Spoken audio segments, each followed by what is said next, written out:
परम सन्मानयोग धन श्री गुरु ग्रंथ साहिब की गोद दे विच बैठे सत्संगी जनों, वडभागे हाँ सतगुरु की गोद दे विच बैठ के अपने इस जीवन नूं सचियार बनाउण दा एक निमाणा जिहा यतन कर रहे हैं। आप सारिਆਂ ने सतगुरु जी की पावन बाणी दे शब्द वीर जी पासों बड़े सोहने तरीके दे नाल श्रवण कीते हैं। उस तो उपर जिहड़ा शब्द मैं आप जी दे सन्मुख पढ़िया है, धनासरी राग अंदर गुरु अर्जन पातशाह जी दे मुखार बिंद तो उच्चारण किया होया गुरु ग्रंथ साहिब जी दे पन्ना नंबर 629 से सुभाईमान है। इस पावन शब्द दे अंदर धन गुरु अर्जन पातशाह जी की समझाने का यतन करते हैं। आओ रल मिल के इस पावन शब्द की विचार करिए। विचार आरंभ करन तो पहला कादरे हरकात बेकिशाया यार जुमला फैज़े नूर हक रगंजूर बादशाह दा बादशाह शहनशाह दा शहनशाह बाजा वाला सतगुर धन धन कलगीधर पातशाह वालों बख्शिश की हुई फतेह दी पाओ सांझ गज के आखो जी वाहिगुरु जी का खालसा वाहिगुरु जी की फतेह। सतगुरु दी गोद दे विच बैठ के कलगीधर पातशाह जी दे प्रकाश पुरब नूं मना रहे हैं। प्रकाश का अर्थ होंदा है रोशनी, कि जदों इस समाज दे अंदर हनेरा हो जावे ते सूरज अपना प्रकाश करता है, पर जेकर सूरज किते छिप जावे वो आखे कि मैं लोकां नूं चानण नहीं देना, रोशनी नहीं देना, ते फिर समाज दे अंदर हनेरा ही हनेरा है। असी थोड़ा जा ध्यान उस कचहरी दे वल लेके जाइए जदों सरहंद सुबह छोटे दो बच्चे नूं सवाल करता है कि जेकर तुहानूं जिंदा छड़ दिता जाएगा तुसी की करोगे। वो दो छोटे शेर गजवी आवाज दे विच बोलदे ने कि जदों तुसी सानूं छड़ दिओगे असी इस समाज दे विच जाके अपने भरावां नूं इकत्तर करांगे ते एक फौज तैयार करांगे ते जिहड़ी जुल्म दे खिलाफ खड़ी होएगी। फिर सुचानंद ने इशारा किया कि सप दे बच्चे सप ही होंदे ने। जदों इस घटना नूं मैं पढ़दा ते भाई गुरदास दा एक कवित चेते आया। भाई गुरदास जी कहंदे हन जैसे तिल पीड़ तेल काड़ियत कष्ट कै ताते हुई दीपक जगाए उजियारो जी। ये थोड़ी जी घटना साहिबजादे दी साखी दे नाल मिला के वेखी। कहंदे समाज दे अंदर हनेरा होया ते जदों समाज दे अंदर हनेरा होया फिर समाज दे जिहड़े लोकी ने वो दुखी होए कि इस समाज दे विच चानण होएगा किवें, रोशनी होएगी किवें। एक छोटा जा काला तिल उठिया ते कहंदा है कि मैं रोशनी करांगा। ते जिहड़े समाज दे लोग ने वो हसदे ने, कहंदे हनेरा इन्ना वड्डा है, जिन्ना छोटा कमरा उन्ना वड्डा हनेरा, जिन्ना वड्डा पिंड उन्ना वड्डा हनेरा, जिन्ना वड्डा शहर उन्ना वड्डा हनेरा, और जिन्नी सारी कायनात है उस दे विच हनेरा है, हनेरा भी उस तो वड्डा है। तिल कहंदा नहीं, मैं कोशिश करांगा, मैं इस हनेरे नूं दूर करांगा। लोकां ने पूछिया तू करेगा की? वो कहंदा कि मैं अपने भरावां नूं इकट्ठा करांगा। जदों मेरे सारे भरा इकत्तर हो जाणगे मैं अपना आप कोल्लू दे विच पिड़ावांगा ते उस कोल्लू दे विच पिड़ के तेल बाहर आएगा। वो तेल एक दीवे दे विच पएगा, एक रूह दी बत्ती होएगी ते जदों उसनूं जगाया जाएगा ते समाज दे अंदर रोशनी होएगी।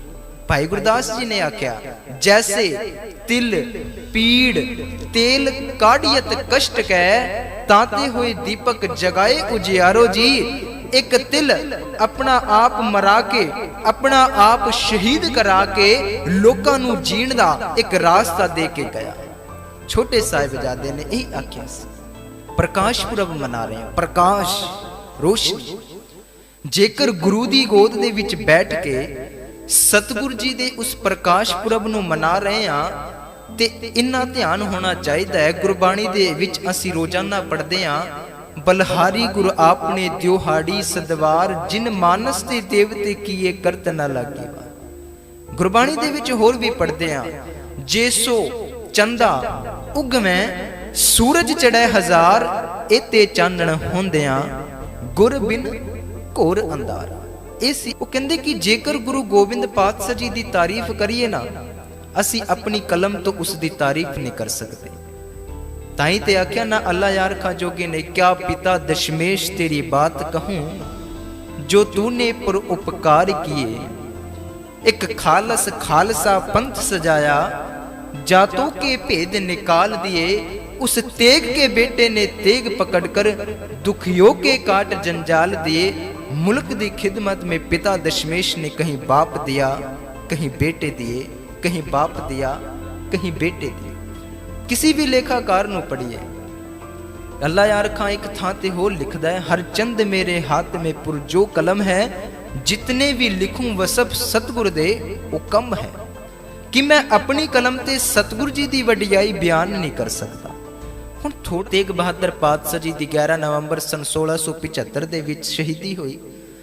उस तो बाद गोबिंद राय की उम्र 9 साल है ते गोबिंद राय की गोद दे विच पिता का सीस जाता है। जो सीस गया, माता ने एक दृढ़ता एक शक्ति अपने पुत्र गोबिंद राय नूं दिती कि घबराण की लोड़ नहीं, मैं अपना पति शहीद करा दिता, हुण जिहड़ी अगली वार डोर है वो तेरे हथ दे विच है, हुण तू इसनूं संभालना है। इतिहासकार कहंदे गुरु गोबिंद पातशाह जी का जन्म 1667, जेकर इतिहासकार नूं पढ़िए 1667 भी लिखिया मिलता है, 1668 भी लिखिया मिलता है, 1666 भी लिखिया मिलता है। पर जदों असी वड्डे इतिहासकार नूं पढ़दे हां, फारसी दे स्रोत पढ़दे हां, दलगीर नूं पढ़िए या सतबीर सिंह जी नूं पढ़िए, उन्होंने गुरु गोबिंद पातशाह जी की जिहड़ी जन्म डेट है वो लिखी 18 सितंबर सन 1661 ईस्वी के अंदर, कि गुरु गोबिंद पातशाह जी का जिहड़ा जन्म है वो 1661 ईस्वी दे विच हुंदा है। इतिहास तो तुसी सारी जानो, समय बीतदा है, जदों समय बीतिया गुरु गोबिंद पातशाह जी ने अपनी जिंदगी दे अंदर 14 जंगा लड़िया ने। इतिहास इस गल का गवाह है कि एक भी जंग गुरु गोबिंद पातशाह जी ने जरदी वास्ते, जोरू वास्ते या जमीन वास्ते नहीं लड़ी, क्योंकि जेड़ा जालम गुरु गोबिंद पातशाह जी दे उत्ते चढ़ के आया है, उस जंग का गुरु गोबिंद पातशाह जी ने मुंह तोड़ के जवाब दिता है। जेड़ा शब्द मैं आप जी दे सन्मुख पढ़िया सी, उसका राहो दा बंसी ठाकुर गाइए आत्म रंग। अपने उस ठाकुर नू गा ते गोना किवें है? सतगुरु जी पातशाह जी दी पावन बाणी साफ साफ कहंदी है, गुर का कहिया मान निज निधान। ओ भले मनुख जेड़े गुरु ग्रंथ साहिब जी दी पावन बाणी दे अंदर बोल लिखे ने, उन्हां बोलां नूं तू अपनी जिंदगी दे अंदर लैके आ, यही ठाकुर नूं गोना है। जेड़ी गल धन श्री गुरु ग्रंथ साहिब जी दी पावन बाणी दे विच लिखी है, उस गल नूं अपनी जिंदगी दे अंदर लैके आ। ठाकुर गाइए गाना भी आत्म दे नाल है, चित दे नाल, मन दे नाल, आत्म रंग शरणी पावन। ठाकुर दी शरण दे विच जा, नाम ध्यावन ते उस परमात्मा दा नाम ध्या, नाम जपया कर। ते नाम जपना है कि सिंपल जाए। उदाहरण दे तौर ते जेकर गुरु ग्रंथ साहिब जी दी पावन बाणी दे विच लिखिया है निर्वैर, परमात्मा दी कदे भी किसी मनुख दे नाल कोई दुश्मनी नहीं। मनुख चेते रखी, अज तो बाद तेरी भी इस समाज दे अंदर कोई दुश्मनी नहीं होनी चाहिए। पातशाह जी ने आख्या निरभव, परमात्मा निरभव है, वो कदे किसी तो डरदा नहीं। अपनी जिंदगी दे अंदर धारण कर ले, जेकर कोई जालम तेनू अपनी ताकत दे नाल डराउना चाहे ते तू कदे डरिया नहीं। पातशाह जी ने आख्या सत नाम, परमात्मा दा नाम सच्चा है, परमात्मा हमेशा सच बोलदा है। अपनी जिंदगी दे अंदर सच लैके आ, यही है नाम ध्योना, सच बोलना। ठाकुर गाइए आत्म रंग शरणी पावन, नाम ध्यावन सहज समावन सन। सहज अवस्था, क्योंकि जेड़ा तेरा मन डावा डोल करदा सी हुण डोलेगा नहीं, क्योंकि तेरी जिंदगी दे अंदर हुण सतगुरु जी आ गए ने। इसी राहों दियां पंक्तियां जेकर असी इस समाज दे अंदर झात मारदे हां, सन 1699 दी वसाखी दे अंदर ਧੰਨ ਗੁਰੂ ਗੋਬਿੰਦ ਪਾਤਸ਼ਾਹ ਜੀ ਨੇ ਖੰਡੇ ਬੱਟੇ ਦੀ ਤੁਪਹੁਲ ਤਿਆਰ ਕਰਕੇ ਇੱਕ ਅੰਮ੍ਰਿਤ ਦੀ ਦਾਤ ਦਿੱਤੀ। ਜਿਹੜੇ ਲੋਕ ਇਸ ਸਮਾਜ ਦੇ ਅੰਦਰ ਕਹਿੰਦੇ ਸਨ, ਚਿੜੀ ਉੜੇ ਤੋਂ ਮੈਂ ਡਰ ਜਾऊं, ਮੁਗਲੋं से कैसे लड़ पाऊं, ਨੰਗੀ ਕਰਦ ਕਬੂ ਨਾ ਪਕੜੀ, ਚਿੜੀ ਉੜੇ ਤੋਂ ਮੈਂ ਡਰ ਜਾऊं। ਜੇਕਰ ਮੈਂ ਕਰਦ ਫੜਦਾ ਤੇ ਮੈਨੂੰ ਡਰ ਲੱਗਦਾ, ਅਸੀਂ ਮੁਗਲਾਂ ਦੇ ਨਾਲ ਕਿਵੇਂ ਲੜ ਸਕਦੇ ਹਾਂ? ਗੁਰੂ ਗੋਬਿੰਦ ਪਾਤਸ਼ਾਹ ਜੀ ਨੇ ਉਹਨਾਂ ਦੇ ਹੱਥ ਦੇ ਵਿੱਚ ਸ਼ਮਸ਼ੀਰ ਫੜਾ ਕੇ ਦੁਸ਼ਮਣਾਂ ਦੇ ਨਾਲ ਲੜਾਇਆ। ਜੇਕਰ ਇਸ ਸਮਾਜ ਦੇ ਅੰਦਰ ਗੁਰੂ ਗੋਬਿੰਦ ਪਾਤਸ਼ਾਹ ਜੀ ਨਾ ਹੁੰਦੇ ਤੇ ਹਕੀਕਤ ਹੈ ਅਸੀਂ ਕਿਸੇ ਮੰਦਰ ਦੇ ਅੰਦਰ ਟਲ ਖੜਕਾਉਂਦੇ ਹੁੰਦੇ, ਜਾਂ ਫਿਰ ਕਿਸੇ ਮੰਦਰ ਦੇ ਅੰਦਰ ਮਸਜਿਦ ਦੇ ਅੰਦਰ ਅਸੀਂ ਨਮਸਕਾਰ ਕਰਦੇ ਹੁੰਦੇ। ਅੱਲਾ ਯਾਰ ਖਾਂ ਜਿੰਨੀ ਵੀ ਤਾਰੀਫ ਕਰਦਾ ਹੈ ਗੁਰੂ ਗੋਬਿੰਦ ਪਾਤਸ਼ਾਹ ਜੀ ਦੀ, ਉਹ ਘੱਟ ਹੈ। ਸ਼ਾਇਰ ਬੜਾ ਕਮਾਲ ਦਾ ਲਿਖਦਾ, ਕਹਿੰਦਾ ਆਜ ਜੋ ਲੋ ਦੇਖਤ ਹਿੰਦ ਮੈਂ ਮੁਸਲਮਾਨ, इनमें बताओ कौन अरब सतान के, खत्री ब्राह्मण बाणियों के पूत बोते, जट जिम्मेदार कौम तरखान के, मक्के मदीने के ना वसनीक होए, हाफजी दुरानी ना कहिए ईरान के, इसी तौर हिंद में होती मुसलमान, जो ना तीर छूटते गोबिंद सिंह जवान के। काली कलकत्ते वाली पौन कर गई खाली, जाए के बिरज कहीं चादरे को तान के, हाय अफसोस कोई आन के ना सार लीनी, जब शीस काटते थे कुल हिंदवान के। किसी ने प्रचंड होके देश का ना किया भला, आज सभी जाग उठे देवते जहान के, इसी तौर हिंद में होती मुसलमान, जो ना तीर छूटते गोबिंद सिंह जवान के। हकीकत है, जेकर धन गुरु गोबिंद पातशाह जी ने अपने तीर ना छड्डे होंदे ते असी अज पता नहीं किसी मंदिर दे अंदर या किसी मस्जिद दे अंदर। सूरा सो पहचानी है, जो लड़े दीन के हेत, पुरजा पुरजा कट मरे, कभू न छड़े के। जाको हर रंग लागो इस युग में, सो कहियत है सूरा। औखी गल है कि दुश्मना दे नाल लड़ाई करनी, पर कहंदे उस तो औखा कम है अपने मन ते जित हासिल करनी। असल दे विच सूरमा ओ है जेड़ा अपने मन दे नाल लड़दा है। जाको हर रंग लागो, जिस मनुख दे उत्ते हरी दा रंग लग्या, सो कहियत है सूरा, वो हमेशा सूरमा है। आपां जपजी साहिब जी दी पावन बाणी पढ़दे हां, मन जीतै जग जीत।